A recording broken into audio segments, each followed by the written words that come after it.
Hi everyone. Well, first of all, really happy to be here. My name is Jalinka. I am an ex-basketball player.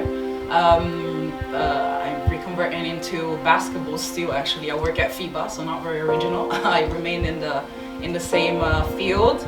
I am a communications manager at the International Basketball Federation, and well, basketball is really my passion.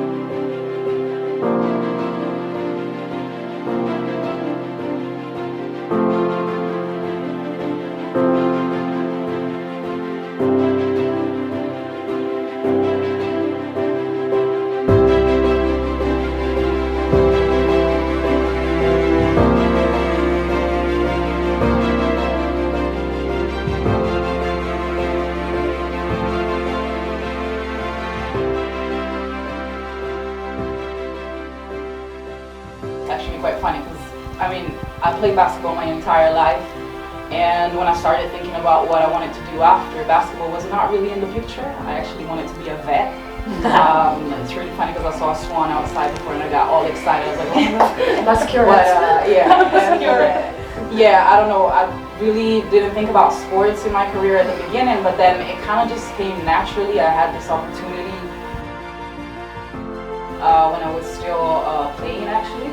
I got an interview at FIBA and it just clicked. I met some people that I really liked.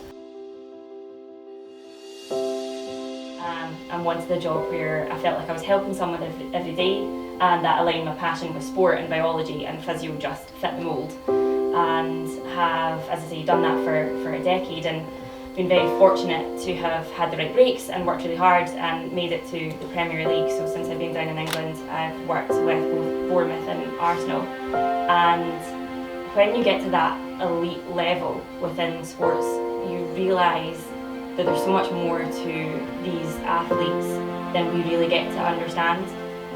You have to be a talented athlete to get to that level of sport, but the majority of athletes that are performing at that level are also working really hard on themselves as individuals.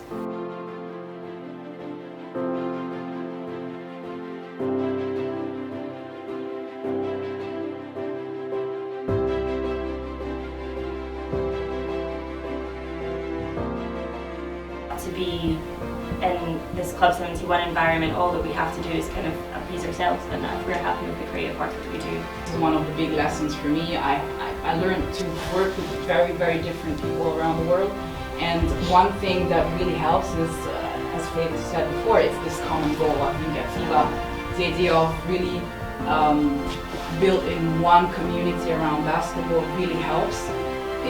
It's something, you know, you can cross the globe and go to, I don't know, to Ghana, to Brazil, you can go to Sydney, Australia, and every time we do something that is basketball related, it gives us this reference, this way, this language actually, to talk to people and to have the same references.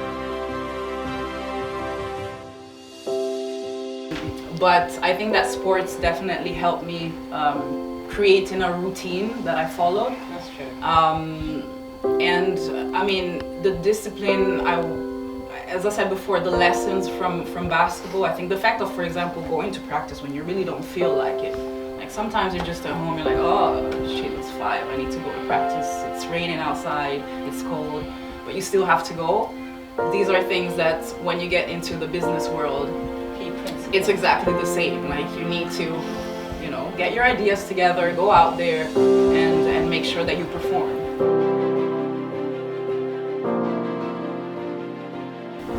People just not believing that I was even directing a campaign. Like I was shooting for a competitor brand actually, not Nike, and I was directing, and the lighting guy was like, basically asked me to get him a coffee, and I was like, bro, like, I'm the director, but cool, I actually even did it just to prove that like, it's not about that, but your assumption is just that I shouldn't really be here.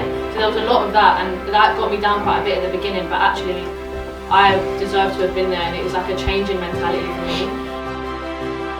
But if you see them with a bit of taste in your mouth and you're scrolling on Instagram and like, oh, because I used to do that when I was younger. I was like, see these younger photographers or like people the same kind of age and they're doing the things that I think that I'm great at, but I'm not doing it.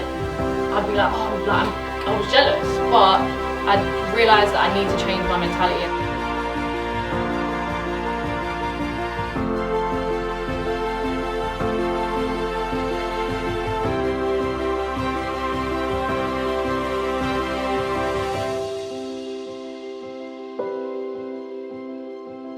Because if you do, stay there and like make it yours, but if you don't and you're not passionate about it, I don't really see, for me I don't see the road if there's no passion there. So I basically, it's really like maybe a cop out thing to say, but I see my career being like things that I'm actually passionate about.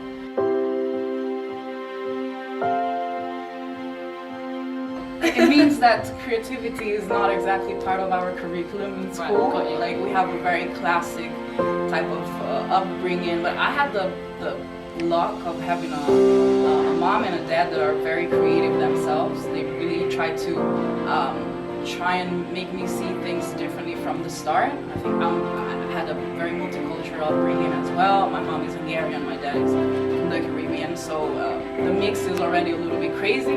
And you know, we traveled the world together. I think that's probably the best way to see things in a different way.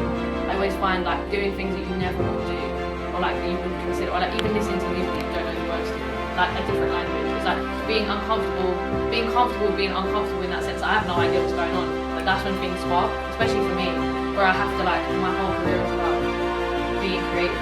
Everything is different. It can be very scatty sometimes. It's very like all over the place. Like, there's not really a path. For the things that I don't like is the fact of having to prove myself still today.